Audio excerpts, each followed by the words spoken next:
Apa khabar para pendengar cerita seram The Haunting Cruise dan PN? Semoga semuanya dalam keadaan sihat dan sejahtera.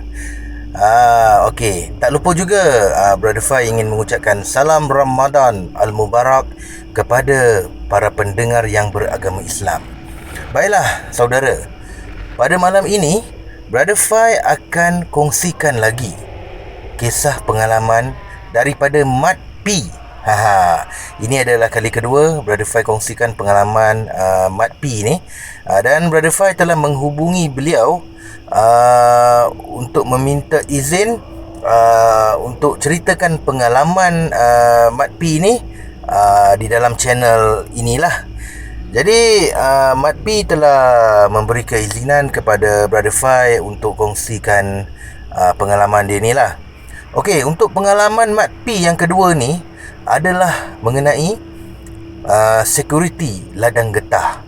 Okey, sebelum ni dia menjadi security di hospital, dan kali ni dekat ladang getah pula. Okey, mari kita ikuti kisahnya. Assalamualaikum warahmatullahi wabarakatuh dan salam sejahtera saya ucapkan kepada semua para pendengar. Doakan semua dalam keadaan baik-baik hendaknya. Sedia maklum, kita sekarang masih dalam perintah kawalan pergerakan. Jadi sebaik-baiknya masing-masing menjaga diri masing-masing bagi mengekang penyebaran wabak COVID-19 ini. InsyaAllah semoga ia berlalu secepat mungkin. Untuk pengetahuan semua, kali kedua aku bercerita dalam channel ni. Sebagaimana yang sedia maklum, sebelum aku bercerita mengenai pengalamanku sebagai seorang security di sebuah hospital. Jadi kali ini aku ingin kongsi satu lagi pengalaman aku sebagai security di sebuah ladang getah yang agak luas. Tapi tak ingat pula aku berapa keluasannya. Tapi jika kita meronda seluruh kawasan tu mengambil masa kira-kira 2 hingga 3 jam. Besar lokasi ni ya. Lokasi tepat tak dapatlah aku war-warkan bagi menjaga privasi tempat tersebut. Aku lupa tahun bila, tapi aku kali ni selepas aku kerja dekat hospital tu dan selepas aku tamat belajar, katanya lah. Kisahnya bermula semasa aku sedang giat menjalankan projek menanam anggur di kampung. Menganggur lah maksudnya tu. Kawan aku ni mengajak aku bekerja sebagai security ladang getah. Disebabkan meleleh air liur tergoda dengan tawanan gaji yang agak lumayan, aku memutuskan untuk bekerja di sana. Lokasinya amatlah jauh dari kampung halaman, jadi aku terpaksa berhijrah dan tinggal di sana.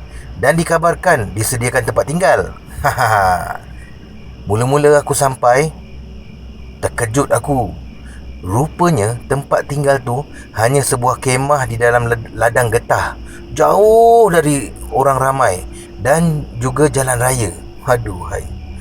Cuak tak cuak, bekalan elektrik pun cuma dengan generator. Fikir-fikir balik, tak apalah, aku teruskan niat aku kerja kat situ. Lagipun okey juga, nampak macam bajet-bajet abang askar. Tu dia abang Hang. Jadi bermulalah kerjaku di sana. Walaupun agak tak selesa, aku redah demi mencari rezeki di rantauan. Aku putuskan untuk jadikan sebagai pengalaman hidup aku. Susah payah mencari rezeki dan aku yakin ada orang yang lebih susah dari aku.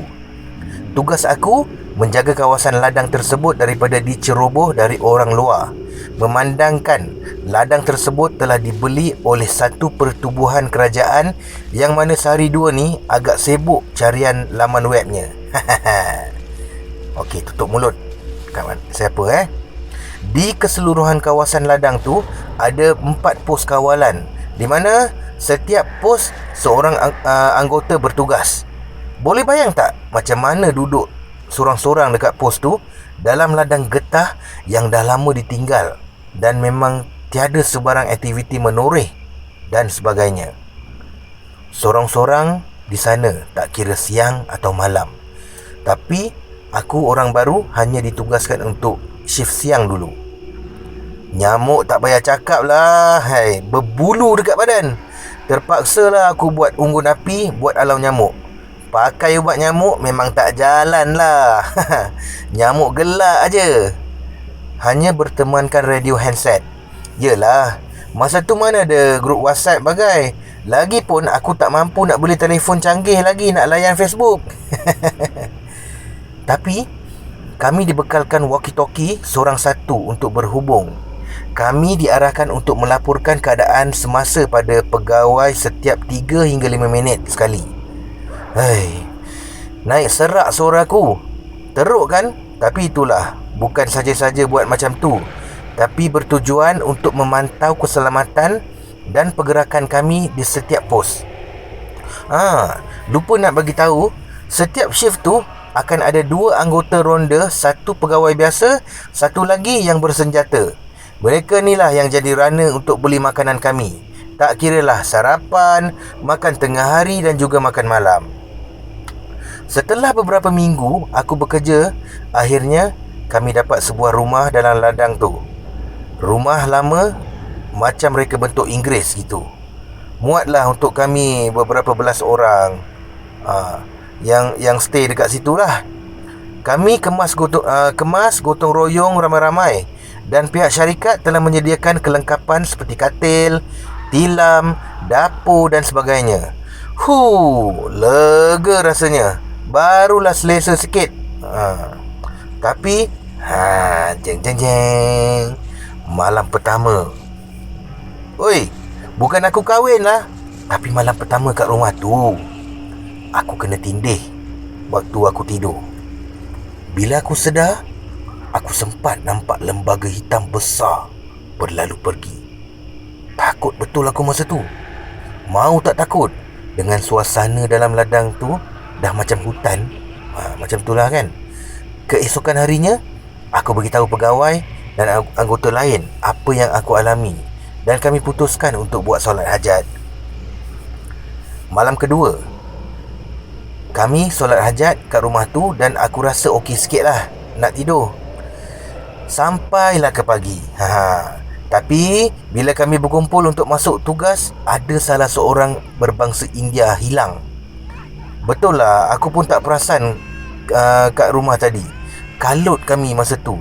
Tapi pegawai arahkan kami masuk ke pos kawalan masing-masing untuk teruskan kerja. Pagi tu juga mak aku call aku, tanya khabar aku okey ke tidak. Macam mak aku betul-betul risau lah. Hati ibu kan. Lepas aku tanya-tanya, barulah mak aku beritahu yang ayah aku mimpi satu lembaga hitam berbulu, berlidah panjang, duduk perhatikan aku dari atas pokok getah. Kalau diikutkan, ciri-ciri lembaga itulah yang aku tengok sekilas malam tadi. Ayah aku ni bukan bomoh atau apa, cuma dia aku tak tahulah nak cakap itu kelebihan ke apa ke. Ayah aku ni sensitif dengan makhluk-makhluk halus dan boleh nampak. Teringat masa kecil-kecil dulu, kami berkongsi apa yang kami dapat nampak. Apa yang ayah aku nampak, aku juga nampak. Mak aku sempat berpesan supaya jaga diri dan jaga solat. Selepas tu, aku telah dimaklumkan yang anggota yang hilang tu telah ditemui semasa anggota ronda buat rondaan dalam ladang. Elok je dia tidur di pangkal pokok getah. Bila dikejutkan, dia terpinga-pinga kenapa berada di situ, sedangkan malam tadi dia tidur di rumah. Dia demam lepas tu dan cuti sakit selama 3 hari. Lepas tu tak ada dah gangguan di rumah tu. Tapi setelah 3 bulan, aku kena lagi. Baru aku nak lelap, aku kelihatan lembaga putih samar-samar berlalu depan katil aku. Aku masa tu tak pakai cermin mata, jadi tak nampak dengan jelas lah. Bila aku pakai, aku hanya sempat tengok satu kelibat putih. Itu aja. Okeylah, sekarang ni aku nak cerita part aku ditukarkan ke shift malam. Kecut perut aku, first time nak kerja shift malam. Sebelum tu, macam-macam cerita dah aku dengar. Mula-mula aku masuk dalam ladang nak pergi ke pos tu, memang rasa cuak. Tapi tiba-tiba bertukar teruja. Kenapa? dah macam naik safari kat dalam tu. Macam-macam aku jumpa bila malam lah. Landak, ular lalu tepi kaki. Burung helang bapak besar, bila dia kembang sayap lebih sedepa manusia dewasa. Tinggi pun paras-paras pinggang. Tapi aku sebenarnya tak pasti tu burung helang ke burung hantu, tapi nampak macam elang. Jadi malam macam biasalah, tugas di pos kawalan. Aku duduk sorang-sorang, bertemankan unggun api dan suara-suara dari walkie-talkie kawan-kawan aku buat laporan. Bila aku terlelap, terkejut aku bila pegawai aku memekik kat walkie-talkie. "Woi, kau tidur ke? Dah 10 minit tak bagi laporan. Kan aku ada cakap tadi, setiap 3 hingga 5 minit anggota kena bagi laporan." Aku pun jawablah, saya tak tidur, Encik. Saya duduk cari kayu api." Tibalah di satu malam, keberanianku diduga semasa aku bertugas shift malam.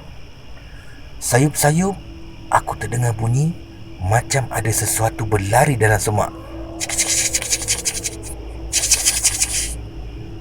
Aku amati bunyi tersebut.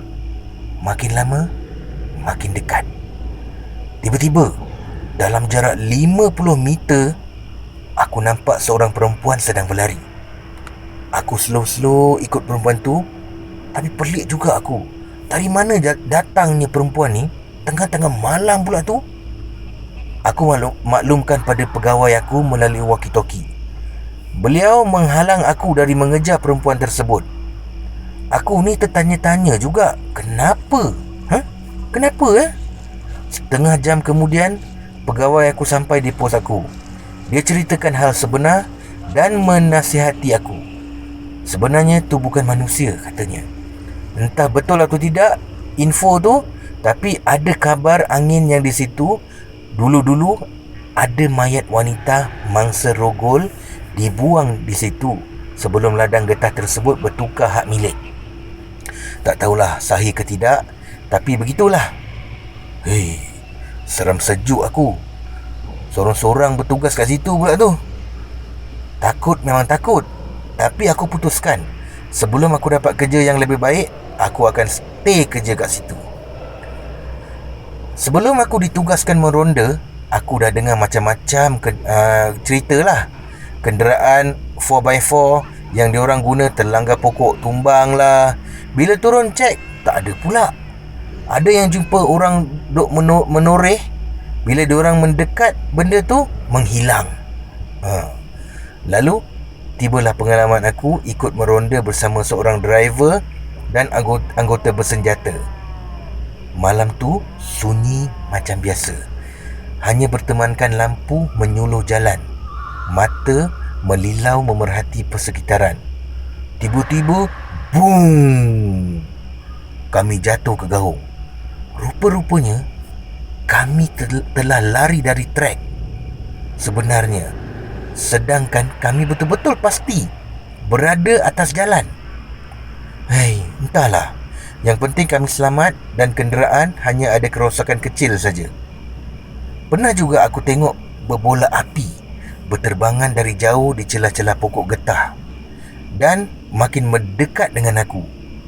Aku menanti penuh dengan debaran. Bila makin hampir, berbola api itu hilang secara tiba-tiba. Nasib baik ada yang tak nasib baik lah masa tu. Ada yang tahu tak pasal berbola api ni? Nanti boleh komen kat bawah ya. Selepas sebulan dari kejadian tu, alhamdulillah, aku dapat tawaran kerja yang lebih baik. Jadi aku pun berhenti kerja di situ dan berpindah ke tempat lain.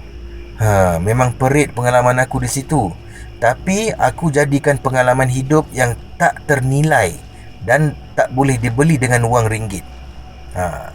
Rakan-rakan semua, ada tak pengalaman-pengalaman atau pendapat tentang kejadian mirip macam aku ni? Bolehlah share dekat bahagian komen nanti ya. Sama-sama kita berkongsi pengalaman. Sekian, terima kasih.